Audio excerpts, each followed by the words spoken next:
Welcome back to the Alternative Highs podcast. I'm Dustin Gone. This is the #1 podcast in Southwestern Ontario.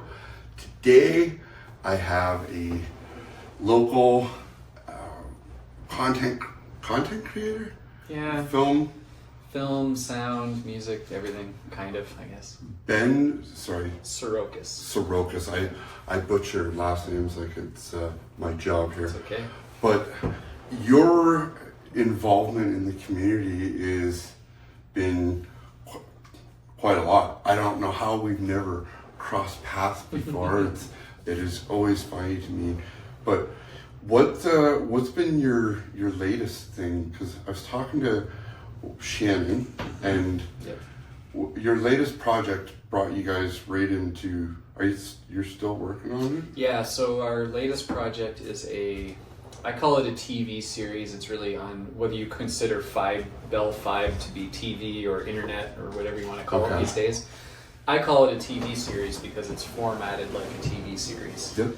So it's a collection of 5 episodes, sort of web length, like 10 to 15 minute episodes, episodic about about 2 country singers that are a husband and wife team. And it's a comedy. It's about they're trying to sort of break out and get famous, and they're sort of coming to the realization that in the internet age, all that really anybody cares about anymore is how many followers you have.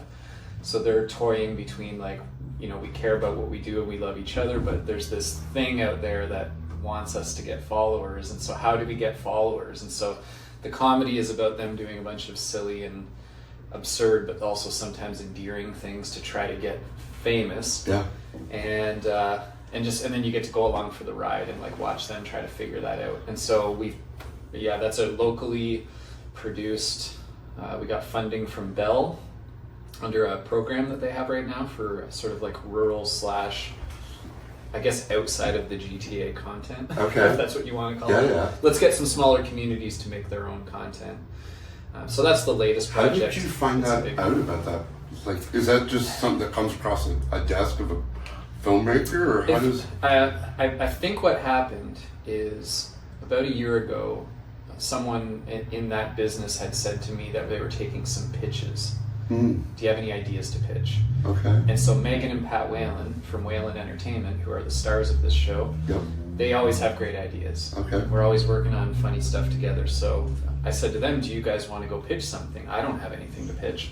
So Megan went down to Windsor and pitched some ideas, and that didn't end up working out.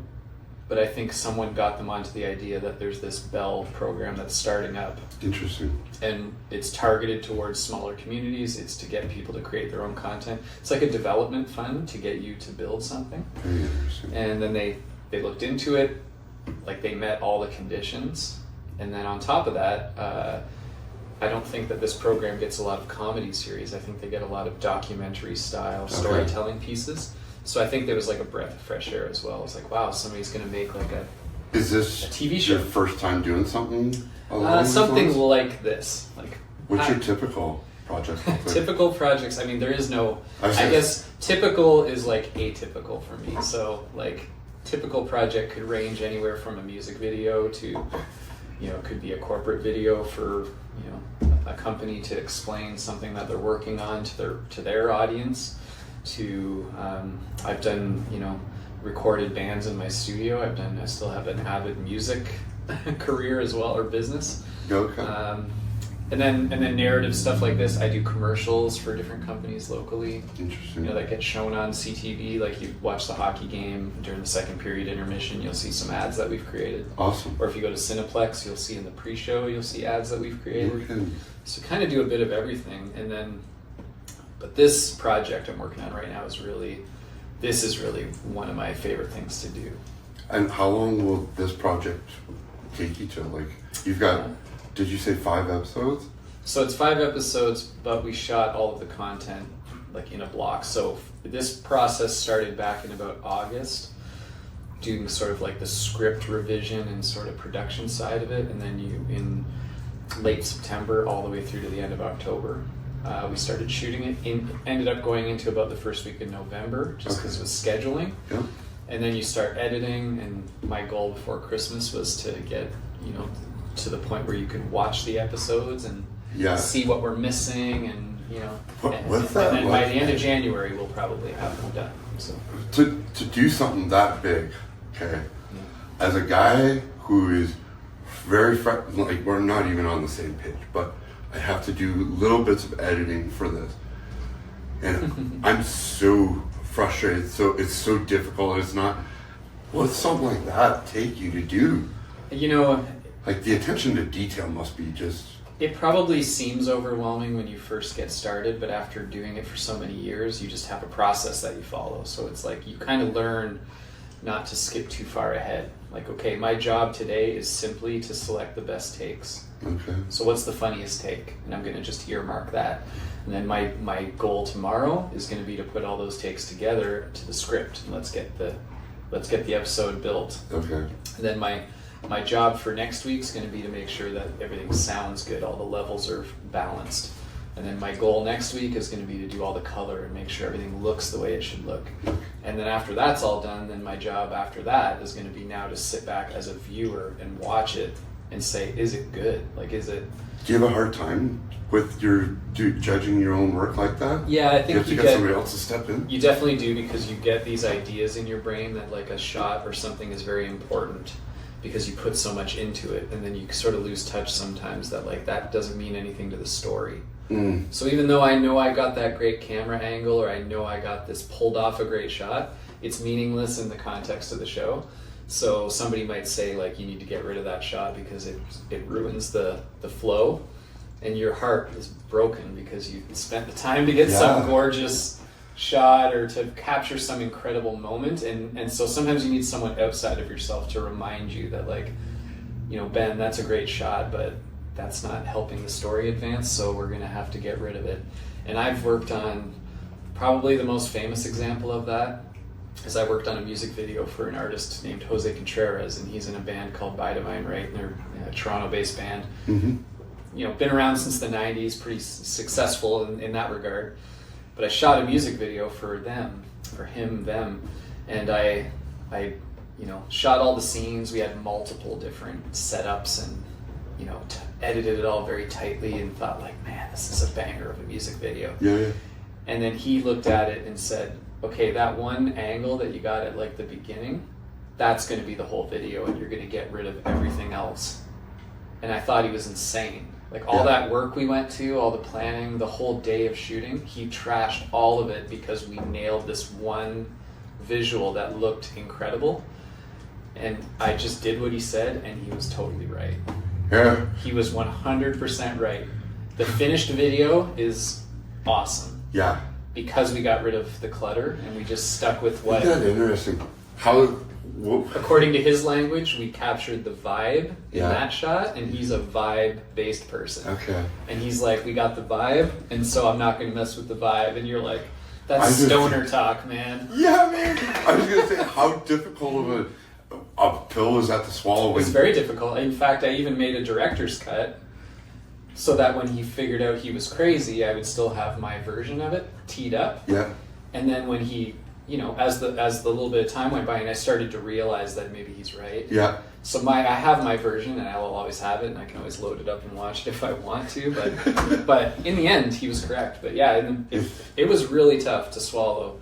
Yeah. And that's when you realize like you can't do it all. You can't be the creative, be the technician, and be the judge at the same time. Yeah. You have to let other people influence you and help you, and you can't be stubborn about certain things. I was going to say, it's such a really, when it's your story or you're trying to produce this story, I can't even imagine.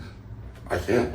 Like, just, especially when somebody walks on the scene and they're, teeter-tottering in your lane, and you're like, but I mean, good on you for being able to swallow that cookie. Well, I think it's easier when it's different when it's your project versus like if you're doing a music video for a band. I mean, you have to respect the fact that it's the band's art, not your art. Yeah, And so you can't sit there and tell a band like, I don't agree, like this is the way or direction we're going, when it's their art. Yeah. And that singer is singing about their personal emotions and feelings. Who are you to sit there and tell them like, no, Right. this is going to be the video?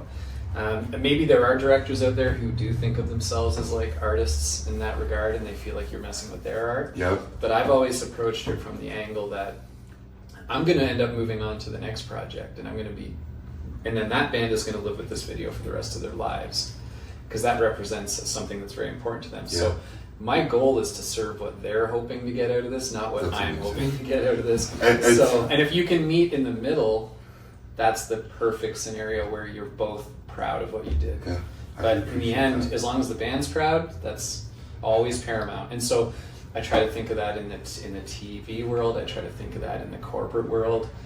I mean, at the end of the day, it doesn't matter what you're doing. If you're creating something for someone to voice what they're trying to say, you have to decide, is this my project or their project? I was gonna say, is that make it hard for deciding the amount of energy? Like is there a way to filter that before you put all that in and then it's just cut?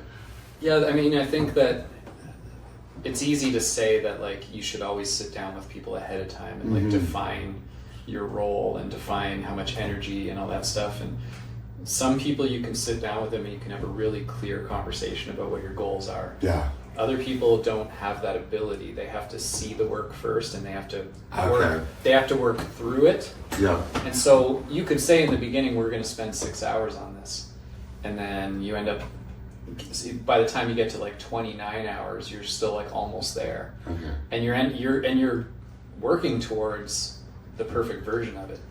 So who are you to say we should have stopped at 6 hours? It's funny how fixated I thought about it from your perspective. From a general business standpoint, it is good practice by all means to like have a plan and execute on that plan, but you also have to realize that sometimes art happens and you can't just make it happen. And sometimes you have to like go through a process with people. And so one of the things I'm famous for probably saying, probably if my friends are watching this, they'll laugh. But sometimes I'll say to them like, okay, let's talk about what we're going to do. Let's talk about the money. Let's talk about the time. Then we're going to shake on it. And then we're not going to talk about that anymore. Okay. We're going to make the best thing we've ever done together. Like And we're not going to go back later and say, wait a second, I'm not getting paid good enough, or I'm not whatever. Mhm. We're going to have that discussion and we're going to shake on it. Yeah.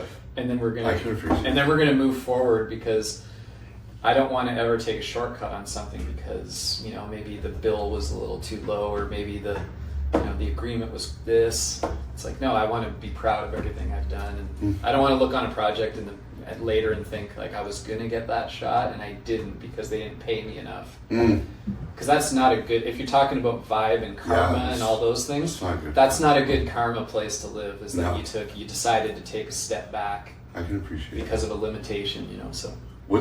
How long have you been in this particular world? Has this been right out of school? You went? Pretty much. I mean, when I was in would have been grade 9, I started playing music. And then I very quickly realized that it wasn't playing the music that I loved, it was recording music. So I realized very young that I was only playing music for the purpose of recording it. And eventually I was like recording other people and helping them make songs. So I started then, so probably like 14, 15, and then I went to school for music production. Yeah. And then when I got out of school, it was 1998, I graduated. The MP3 was invented that year. And before long, my first year out of school, I was hanging out with my friends, and he had Napster up on his computer, and he had like 20,000 songs for free. And I was like, what's that? And he says, oh, do you want anything? I can get you this, I can get you that. And then I realized, like, what did I do? Like, why did I take music production? Because there's no music industry anymore. Yeah. So I went and got a regular job for a number of years, and then, but always on the side, I was still recording bands and trying to make that a reality. And then somewhere along the way, I bought a camera just for fun. Thought like it'd be cool to just film a music video for a band sometime. And then that really just caught on. Okay. And then people started calling me and saying, hey man, can you come film us? And hey, I saw that thing you did, that was really cool, can you help us? And then before long, I realized that was what I was more meant to be doing, as far as like something that had real legs, as far as like a career. I was gonna say is it something that you can see the end picture before it started in your? Sometimes. I always, being in a mind like yours is gotta be so wild, because I can't see anything. Like, I don't picture something and be like, oh, I can see how that's gonna end. Like, Gotcha. you know, for instance, I have my heavy equipment operators. Mm-hmm. They would want me to go and, you know, have to, anyhow, long story short, I can't see that long overshot picture, like right in front of me, and you're in your head already placing how people are gonna be. Oh yeah, like that. It is weird how it happens. Is sometimes someone will tell me an idea, and before they're even finished the sentence, I already have like an image in my brain of like what that means to me. Like, you're telling me, okay, I don't know, we're gonna make this like shot of me diving off a diving board, and then before I hit the water, I turn into a mushroom and I like float off into space or something, and you're like, whoa, that's a bizarre idea. But then you picture what that would actually look like. Yeah. And then in your mind you go like, well, what would make that not weird and silly, but actually have something to it? And then you just have this snapshot in your head, and then it's like, and then all of a sudden it's just reverse engineering it.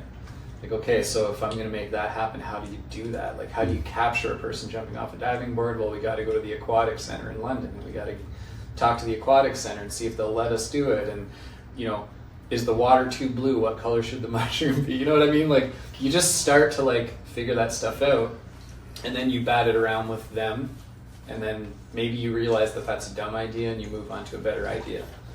But it usually starts with just like a picture that I can see very vividly in my mind of something that I find interesting or funny. Yeah. And it's just, I have to try to describe it. And sometimes people get it, and sometimes people can't even fathom what I'm talking about, and I have to just show them.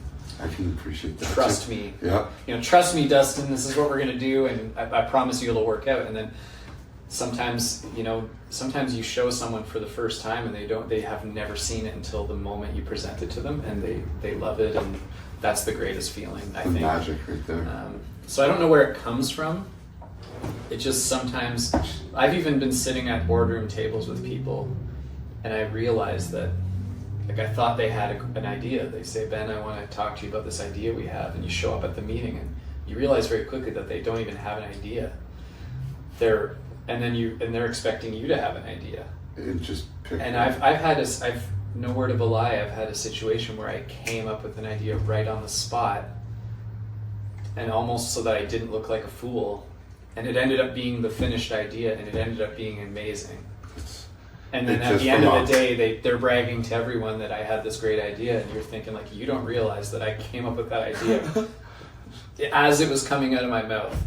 And then you think to yourself, like, is there something behind all this? Like, is there something in my, maybe in your subconscious, or maybe you have a dream at night and you're working out things, you don't realize it. It's always so magical when it's not a typical career, correct? Not at all, yeah, no. I mean, maybe in Toronto there's some. But when people find their career, their love, their passion, it was always wild to me when it is something that's outside of the box, and to go on and create. Have you done documentaries? I have. Is that creating that story much harder? It depends on the style of documentary. So there's a type of documentary where you go out and you do research, and you do your fact checking, and you sort of talk to a bunch of people, you get your ducks in a row, then you go film interviews, then you put the thing together. There's other types of documentaries where you're actually trying to figure out the story as you make it. So you're interviewing people, you're asking them questions, and you're trying to see what emerges. I've made those types of things. And not like an hour and a half long documentary, but I've done anywhere from like 15 minutes to 30 minutes. Done several projects like that over the years, and I do kind of prefer the ones where you're just figuring it as you go. Yeah. Because I'm a very curious person, and I love to ask people questions and see what they say, and sometimes they say something really profound that they don't realize. Yeah. It just comes out of their mouth, and I love that excitement of like capturing something. I was going to say that capture must be magical. And then putting it into context and having them realize later, like, wow, man, that's really cool. So I do like that excitement and that sort of adventure of, whereas I don't know if I would enjoy as much this sort of like research, perfect it ahead of time and script it out and then go try to get it. Sounds painful. It's painful, and it's just not my style, that's all.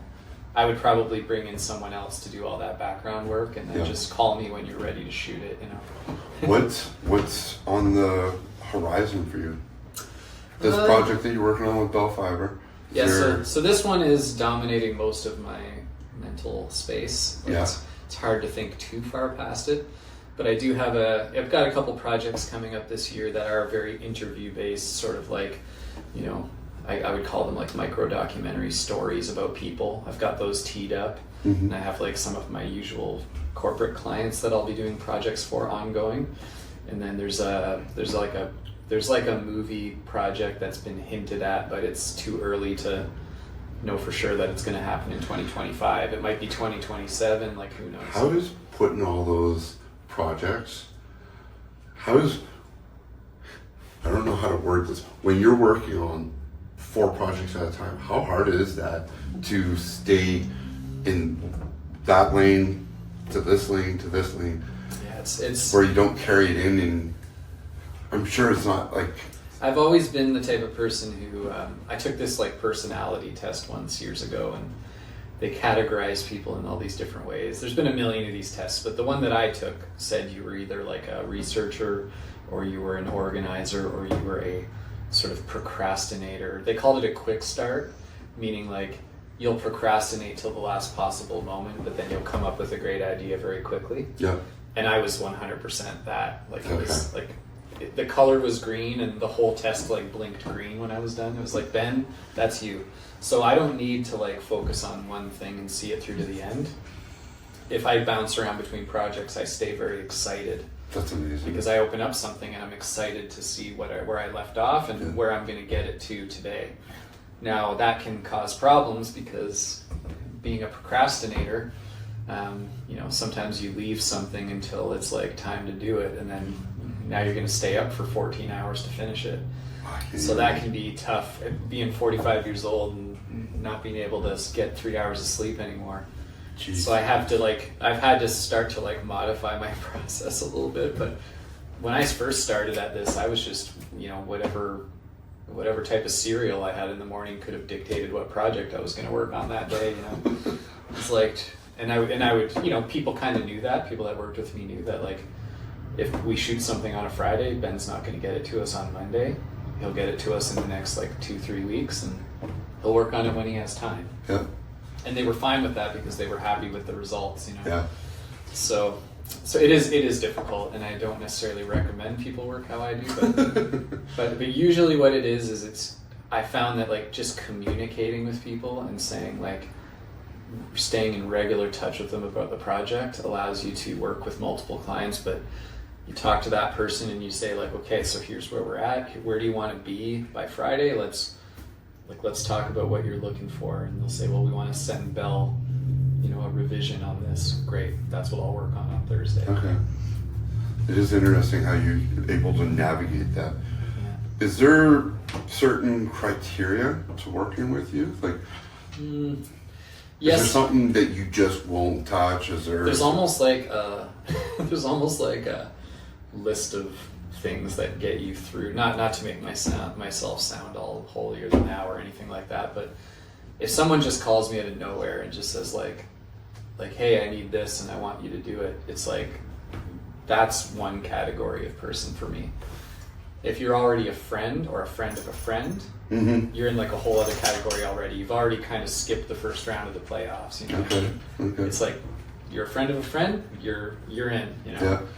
And then it's like, is what you're doing gonna creatively, does it pose a challenge or something interesting, or is it like, hey man, I saw this video on YouTube that was really good, I want to try to like replicate it.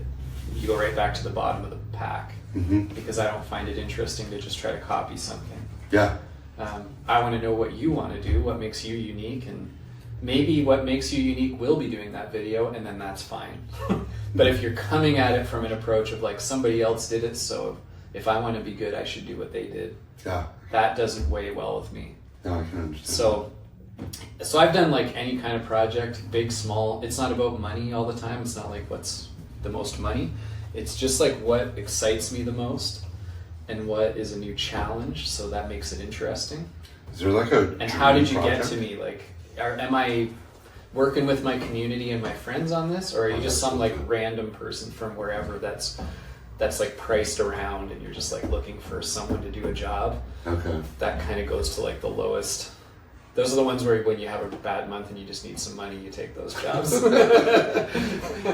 Is there? If that makes sense. No, that's honest. And you have to be like choosy. honesty. You have to be choosy in a way, because what I've realized over the years is that what I'm giving away is I'm giving away my creativity and my passion, and I can't give that to every person who calls me. No. Because I'll just deplete myself. Mm-hmm. So I have to stick to things that are going to fill my, to use a very cliche term, it's like, if it's going to fill up my cup creatively and get me to the next person with a full cup, then it's great. And if it's going to deplete my creativity so that when I get to the next person I got nothing left, Okay. then maybe I shouldn't take that job. Because it's not going to get me to the next place I want to be. It's going to hold me back, you know. You're very in tune with how you make your decisions. I can really appreciate that. Is there like the dream project? Like, is there something that was? Is it?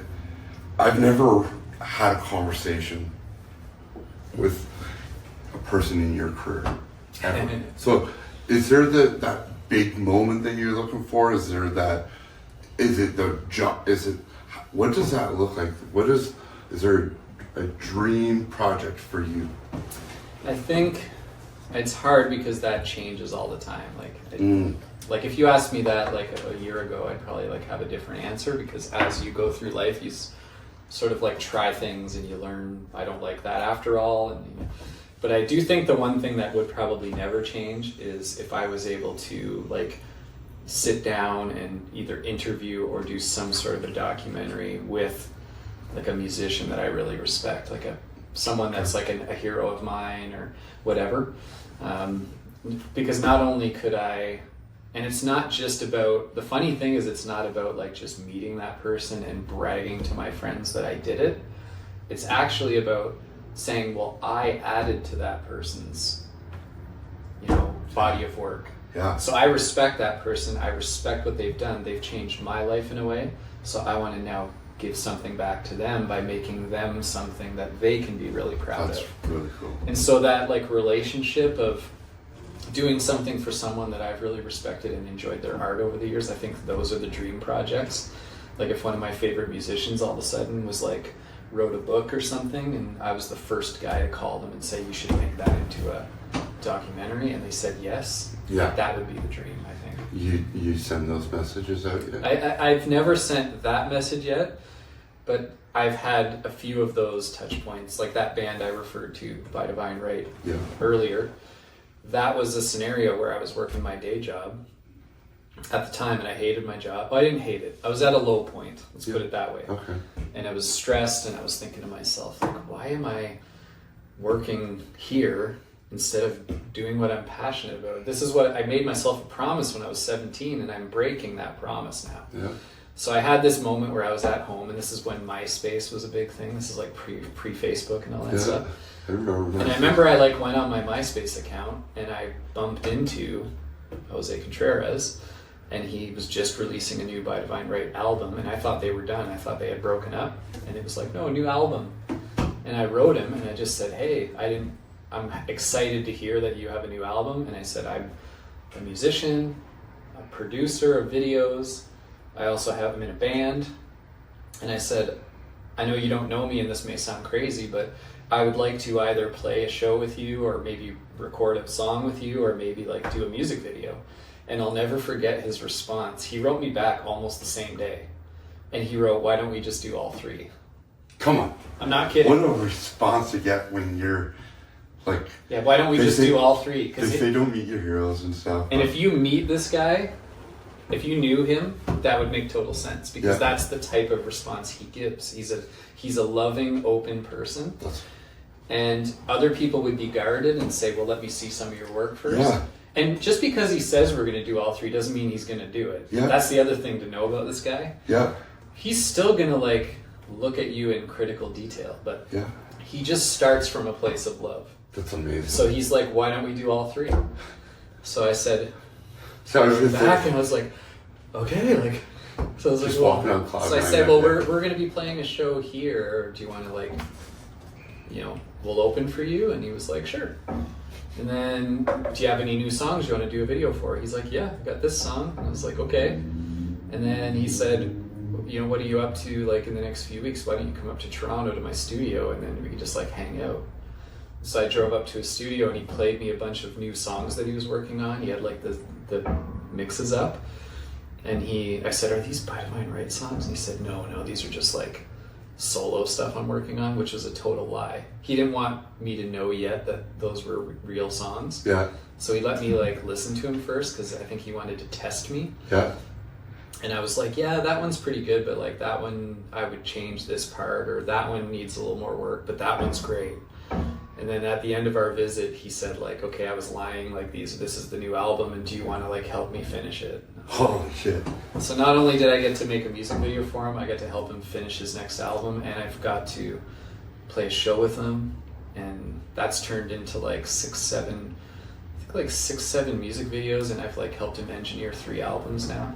That's amazing. And it just started from me realizing that, I'm frustrated creatively, and I'm just going to write someone who I consider like a hero of mine, and just why not just That's try. amazing.